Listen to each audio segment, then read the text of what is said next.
অধিক দুধের গাভীগুলো লালন পালনের ক্ষেত্রে সুবিধাটা কি? সুবিধা ভাই এখন ধরেন একটা খামারির ভাই আপনার 20-25-এর নিচে সর্বনিম্ন 20 না হলে ভাই খাবারের যে দামটা মানে খামারটা টিকে থাকে না। আসসালামু আলাইকুম সুপ্রিয় দর্শক, আশা করি সকলে ভালো আছেন, সুস্থ আছেন। কৃষি 24 চ্যানেলের পক্ষ থেকে সকলকে জানাচ্ছি আন্তরিক অভিনন্দন ও শুভেচ্ছা। প্রিয় দর্শক বন্ধুরা, প্রতিবারের ন্যায় আজকে আপনাদেরকে নিয়ে আসছি বাংলাদেশের অন্যতম একটি খামার এবং শিক্ষিত নারী উদ্যোক্তা আফরোজা আপার খামারে। আফরোজা আপা দীর্ঘদিন ধরে গাভী লালন পালন, পাশাপাশি কেনা বেচা এবং এই কেনা বেচা লালন পালন এই সফলতাকে কেন্দ্র করে বাংলাদেশ সরকার তাকে একটি খামারে পুরস্কৃত করেছেন। তো মাশাআল্লাহ, আজকে আমরা আপার খামারে চলে আসছি, সেই সফলতাটা আজকে আপনাদের সামনে তুলে ধরবো। এবং আজকেও কিছু বিক্রি উপযুক্ত গাভী রয়েছেন এবং এগুলো কেমন দামের মধ্যে রয়েছেন, কেমন দুধের মধ্যে রয়েছেন সেগুলো সম্পর্কে জানার চেষ্টা করব। আসসালামু আলাইকুম। ওয়ালাইকুম আসসালাম। আসসালামু আলাইকুম। কেমন আছেন আপা? জি ভাই আলহামদুলিল্লাহ ভালো আছি, আপনি ভালো আছেন? এই তো আলহামদুলিল্লাহ। দীর্ঘদিন ধরে খামার পরিচালনা করে আসছেন, কেমন লাগছে? আলহামদুলিল্লাহ ভালো ভাই। এবার কতটা গাভী রয়েছে? গাভী আছে ভাই, এবার 4টা গাভী দেখাবো। 4টা গাভী দেখাবেন? চারটা কেমন গাভী ready দুধের হয়ে মধ্যে আসছে। গাভীগুলো? এগুলা ভাই 25-26 থেকে আপনি 30-এর। 25-26 থেকে 30-এর। জি, জি। এই যে আপনারা 25-26-30 অধিক দুধের গাভীগুলো কালেকশন করে থাকেন জি ভাই। এবং এগুলো দর্শকদের দিয়ে থাকেন, আসলে এই অধিক দুধের গাভীগুলো লালন পালনের ক্ষেত্রে সুবিধাটা কি? সুবিধা ভাই এখন ধরেন একটা খামারির ভাই আপনার 20-25-এর নিচে সর্বনিম্ন 20 না হলে ভাই খাবারের যে দামটা মানে খামারটা টিকে থাকে না। এখন সর্বনিম্ন 20 থেকে উপরে হলে আমরা চলতে পারি। এই কারণে যেমন যত বেশি দুধ আছে আমরা কালেকশন করার চেষ্টা আচ্ছা, করি। আপনার এতগুলো দুধ কোথায় দিয়ে থাকেন?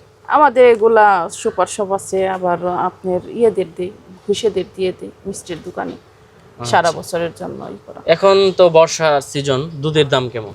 না, আমাদের সারা বছর একই রেট দেয়, একই রেট? ইনশাআল্লাহ ভালো। হ্যাঁ, আচ্ছা, গাভীর দাম কি এখন কিছুটা কম আছে?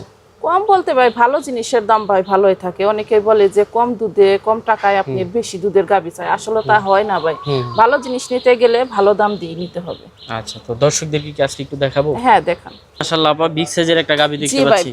জি ভাই আলহামদুলিল্লাহ, গাভীটার জাতমান অনেক ভালো। দেখেন এই যে উলানের রিটা পানি আনছি, এই যে দেখেন উলানের রিটা, সকালে যদি থাকতেন তাহলে পানি দেখতে পারতেন। আচ্ছা, কয় দাঁতের গাভীটা? এটা কেবল 2 দাঁত পড়ছে। 2 দাঁত? জি ভাই। ফার্স্ট ল্যাকটেশনে বাচ্চা হ্যাঁ দিবে? হ্যাঁ, বাচ্চা দিছে ভাই। বাচ্চা দিয়ে দিছে? হ্যাঁ, রাতে বাচ্চা দিছে ভাই।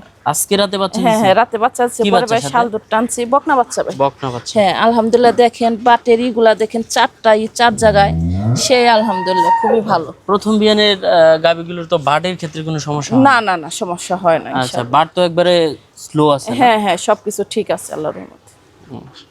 তো এটা যদি কেউ নিতে চায় দরদামটা কি বলে দিবেন? না ভাই, সরাসরি আসবে দেখবে তারপরে ভাই দরদাম আচ্ছা, আমরা করবে। গাভীর দুটোটা পাশই দেখাই দিই।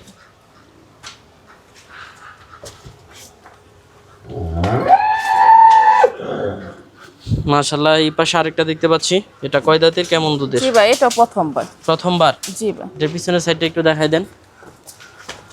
দেখান, এই যে দেখেন হুলানটা বের হয়ে আসছে রাতে ভাই, কালকে সন্ধ্যা এটা বাচ্চা দিছে। কি বাচ্চা দিছে? এটা সার বাচ্চা। সার বাচ্চা। দারবার ঠিক আছে তো? হ্যাঁ ইনশাআল্লাহ সব ঠিক আছে। প্রথম বাচ্চা দিছে? হ্যাঁ, দেখে শুনে নিতে কেমন হবে। দুধ হতে পারে এটা থেকে? এটা ভাই 25। 25? আলহামদুলিল্লাহ হ্যাঁ, 25-এর মধ্যে ভাই। নম্বর গাভী দেখতে পাচ্ছি। জি ভাই। কয় দাঁতের গাভীটা? এটা ভাই বাচ্চা দিছে, এটা 6 দাঁতের ভাই, দ্বিতীয় বাচ্চা। দ্বিতীয় বাচ্চা? জি ভাই। 6 দাঁতের গাভী? জি ভাই, এটা 6 দাঁতের গাভী। সেকেন্ড বাচ্চা দিল। বাচ্চা দিল কতদিন হলো? বাচ্চা আছে ভাই 4 দিন। 4 দিন। জি ভাই। পিছনের সাইডটা এবং দারবাট গুলো একটু দেখাই দেন। সেই ভালো ভাই, ধারবাট গুলাতে এখন দেখান যাচ্ছে না, ধারবাট গুলা দেখা খুব ভালো। সরাসরি আসবে দেখবে, একেবারে ধারবাট দহন করে নিতে পারবে ভাই। আচ্ছা, সর্বোচ্চ কেমন দুধ হতে পারে এটা? এটা ভাই প্রথম তো 27-28 ছিল, এখন দেখি ইনশাআল্লাহ 25 প্লাস। 25 প্লাস। জি ভাই। এই পাশে তো আরেকটা দেখতে পাচ্ছি, বিগ বডির গাভী। হ্যাঁ ভাই, এটা অনেক বড় সাইজের গাভী। এটা বকনা ভাই, কেবল এক মাস বকনা? পর বাচ্চা দিবে। জি ভাই। বকনা এই অবস্থা? জি ভাই। মাশাআল্লাহ, এগুলো তো সরজমিনে আয়েশা দেখা। হ্যাঁ হ্যাঁ, আইসা দেখে ভাই, গাভী না দেখলে ভাই মোবাইলে ভাই গাভী এতটা ভালো বোঝাও যায় না, আর এটা বড় সম্বন্ধেও ধারণা নেওয়া যায় না ভাই। আচ্ছা, এখানে লোকেশন এবং যাতায়াত পদ্ধতি একটু বলুন। আপনার চান্দ্র থেকে পরের স্ট্যান্ড খারাজোড়া থেকে আপনি মহিলা মাদ্রাসার গেট গোয়ালবাথান মিশন রোড দিয়ে। আচ্ছা, তো ভালো থাকবেন। আসসালামু আলাইকুম।